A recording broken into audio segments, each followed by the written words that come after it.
at mi nag comme atu daaw ñu koy passé vraiment ci sobriété maanaam amul ay xumb-xumbal ay yëngu-yëngu yu mag ndax li ko waral mooy feebar bi nga xamante ne moom moo lëmb réew mi tekki aussi ñu nekk ci weeru koor donc ñu fas ko yéene def nu mu gënee oyof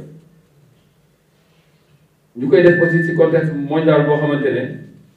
feebar bi dafa nekk fépp ci àdduna bi ba pare sonal nit ñi jaaxal leen aussi suñu syndicat de muy la SNTP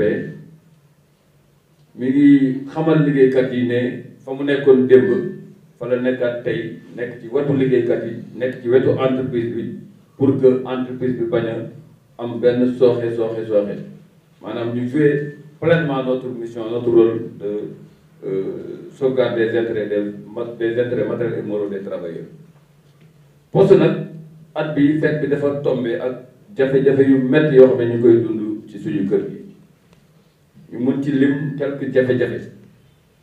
benn bi mooy suñu bureau yi nekk ci Sénégal dañu manqué xaalis te xam ngeen xaalis c'est li ñuy fayee suñu clients yi su la ñuy defee suñu ay activités mais instant bi bureau yi dañoo manqué xaalis beneen bi mooy dañoo gis ne état bi muy jël fonds Covid-19 yooyu di ko dimbalee entreprise yi impacté wu dafa tëb poste te xamuñu lu tax joxuñu ci dërëm loolu nag tax na ba poste xam ngeen ne bokk na tey jii ci am sociétés yi employé plus de personnes au Sénégal plus de 4000 emplois ñoom ñoo nekk ci biir kër gi mais tey liggéeykat yooyu yëpp dañu jaaxle bu weer di waaj a dee sax dañuy jaaxle di xalaat ne est-ce que seen salaire dinañ ko jot ndax état bu ñàkk dimbali poste ñàkk fulal poste concurrence bi gis ngeen ko secteur postal bi bu mu neex dugg ci léegi ay càq-càq ay nit ñuy def ay courrier et de manière déloyale te ARTP nekk fi waroon réguler le secteur faalewuñu attiré nañu attention plusieurs fois ci loolu mais jusqu'à présent problème boobu rek la wul ba tax na foo waroon ñëw poste fay fa 100 francs boo gisee ñooñu ci mbedd bi fay leen fukki dërëm parce que ñoom amuñu benn responsabilité ñu defal na ko te état bi waxu ci dara. rémunération du service public bi xam ngeen ne poste dafay def service public loolu sax moo ko poussé muy dem ci ay localités yoo xamante ne du fa am recette du fa am dara mais dafa am mission de service public bu ko obligé pour que muy dem foofu pour satisfaire les Sénégalais état bi daf ñuy imposer chaque année ñuy ubbi ay bureau yu bees pour mën a gën a jege population yi loolu ndàmpaay bi ak lañ cey ñàkk état moo ko waroon rémunérer 1985 bi ñu séparé wu ak la Sonatel état bi dañu versé 1 milliard 300 d'abord valeur bu 1 milliard 300 en 1985 dafa sori ak valeur bu 1 milliard 300 en 2021 ci valeur d'abord sur le nombre de bureaux qui existaient déjà en 1985 dafa triplé tey on avait moins de 200 bureaux tey nous sommes à plus de 400 bureaux état bi ba tey jii nii montant boobu non seulement montant boobu la maintenir des fois sax duñu ko fay bi nga xamante ne nag def nañ suñu comptabilité analytique li mu génnee mooy 11 milliards 500 et ça a été certifié par l'ARTP mais jusqu'à présent l'État refuse, je pèse bien mes mots, refuse de nous payer ce montant-là bàyyi ñu si 1 milliard 300 yi état bi faalewul poste ndax barki démb gis nañ mu jox 99 milliards Sénégal jox 17 milliards Dakar Dem Dikk poste société nationale la comme société yooyu ma tudd te pourtant poste li muy accueillir ci seen ay clientèle politique ay recrutement li muy accueillir ci maanaam poste li ko état di teg pour mu jàppale ko tegu ko entreprise yooyu kon loolu il faut que tey ñu dénoncer ko avec la plus grande énergie ci état bi pour mu xam ne ñun am na loo xam ne dootuñu si nangu te situation boobu day bëgg a yàgg ndax ñun on a très tôt compris que le syndicalisme a un peu évolué. Avant, le syndicalisme c'était juste la dénonciation, la revendication. On avait pensé dañu xalaatoon ne ñun jege suñu direction générale comme ni ñu ko jàngee ànd ak moom di waxtaan di dialoguer di négocier pour que ñun ñëpp ñu boole suñu xalaat entreprise bi mën a dox mais état bi comprendre wu ko noonu moo tax ñu sol suñu yëre syndicaliste pour que mun a taxaw ni ñu war a taxawee ci fulla ak fayda pour que état bi mun ñëw dimbali. directeur général bi fi nekk nag au passage sax dañ koy encourager parce que quand même bi mu ñëwee teg na fi ay projets structurants d'ailleurs li ñu si gën a marqué mooy am na si yu bari yoo xamante ne il a intégré associé les partenaires sociaux. Sur le plan stratégique de développement bi nous avons participé du début à la fin la ñu participer ci plan boobu joxe ci suñu xalaat ñu intégré ko mais lu mu teg ay projet te amul xaalis bu mu ko liggéeyee du liggéey te mu fii bu ko def ñaari at te pour wax leen dëgg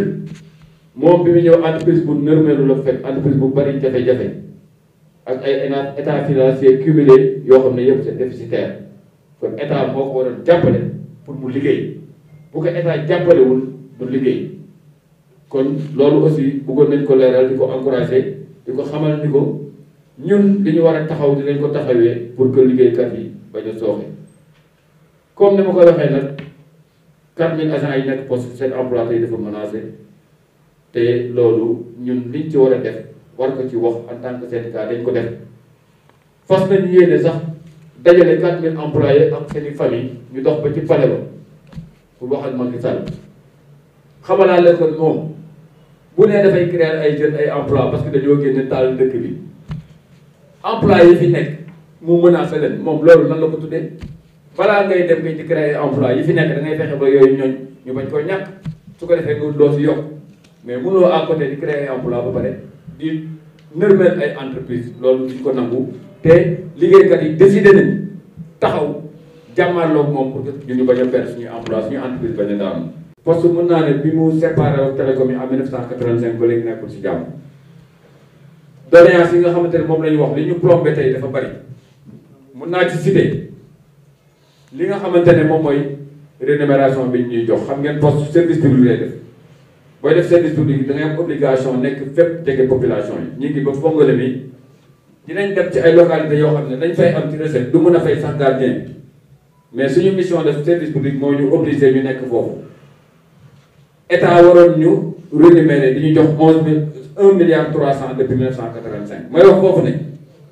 valeur u xaalis bi rek en 1985 bokkul ak valeur bi nga xam ne tey moom la xaalis bi am en 2021 valeur bi dafa wàññeeku nombre de bureau bi ñu amoon ci jamono boobu matuloon 200 bureaux tey loolu daf ko triplé état bi continuer ba léegi di ñu jox montant boo xam ne ne réglé wul suñu ay problème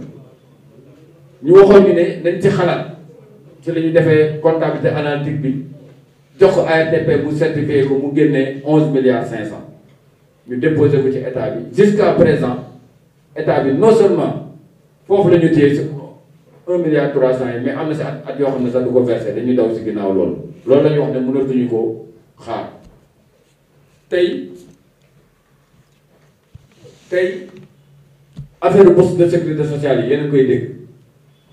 état nee na dafay dimbali ñu néew doole ñu sonn loolu lu baax la mais boo mënee bëggee dimbali ñu néew doole bëgg dem ci benn entreprise bëgg a nërmelal entreprise bu dimbali ay nit loolu defe naa ne loolu jaratu ko booy dimbali day fekk nga mën a dimbali waate bourse de sécurité yi en 2017 2018 poste dafa engagé woon ci ay fonds propres di ko fayal état bi parce que état moo ko dama daan fayal su ko defee la délégation à la solidarité delloo la seen xaalis ñu koy fay ba 42 milliards état bi téye suñu xaalis ba ñu koy jox te ñun fay nañ ko ba pare bokk na ci li ñu gën a sonal tey ak yeneen yoo xamante ne wax naa rémunération bi bu ci lii ñëwee tegu kon day mel ni poste ñoom daal dañ ko fi teg rek di ko utiliser wala ñoom dañoo jóg pour daaneel poste loolu lañu wax ne dañ mënatuñ ko nangu loolu liggéeykat yëpp dinañ taxaw parce que Macky Sall laa wax dama koy tudd moom moo jóg pour saboter poste bi dafa jóg pour saboter poste bi moo tax nanguwul ñu rémunérer à 11 milliards 500 nanguwul delloo ñu suñu xaalis bi ñu ko fayal ci bourse de sécurité sociale yi loolu bokk na tey li ñu gën a sonal li gën a tax ba suñu réseau bi amul xaalis loolu bokk na ci donc problème yooyu bokk na ci problème yi ñu gën a sonal yi ñu yóbbee tey situation bi donc loolu laa bëggoon a tënk ci yooyu ci question bi nga posé. jéego yi bëgg a def nee naa la bu jëm syndicalisme plan d'action bi ñu bëgg a teg point yu bari la mais l'essentiel daal jàpp leen nañu génn nañ ci suñu ruq bi ñu nekkoon di waxtaan di négocier di yaakaar ne état bi ils sont affichés de bonne volonté que bëgg nañ jàppale poste ndax poste sénégalais yi ñoo ko moom poste état du Sénégal moo ko moom kon loolu moo taxoon ñu jàpp ne dañ leen di wax comme seen mbiru bopp la dinañ ñu dégg mais gis nañ ne waxtaanu biir néeg bi jërul dara postiers yëpp a d'accord nañ ne dinañ génn ba ñu dégg ñu def ay plan d'action marche ci la bokk avec nos familles ba pale ba tant que problème bi rek lawul dootuñu toog ci bureau yi dootuñu toog suñu kër yi dinañ ñu yëngatu balaa ñuy perdre suñu ay emploi wax naa ko sànq mënoo ne damay utal ay nit ay emploi ba pare di rey ay emploi mënul nekk emploi yi muy wax balaa mu siy jublu na fexe ba emploi yi fi nekk yooyu nit ñi mën ko perdre mais nii ñu continuer bu ñu ko gonnee entreprise yu bari tey am na ñoo xam ne Covid bi rek moo leen impacté existé tuñu bu ci loolu yokkee kon entreprise bu mel ni poste tey bu perdoon ay emploi am ñaata père de famille ñoo nar a souffrir ci loolu def naa loolu rek dina ko doy kon problème donc loolu dañuy wax ne duñ ko nangoo ci dañuy génn suñu bureau yi génn suñu kër yi taxaw ba suñu problème rek wu voilà. Le plan d'action a pris effet depuis la semaine passée.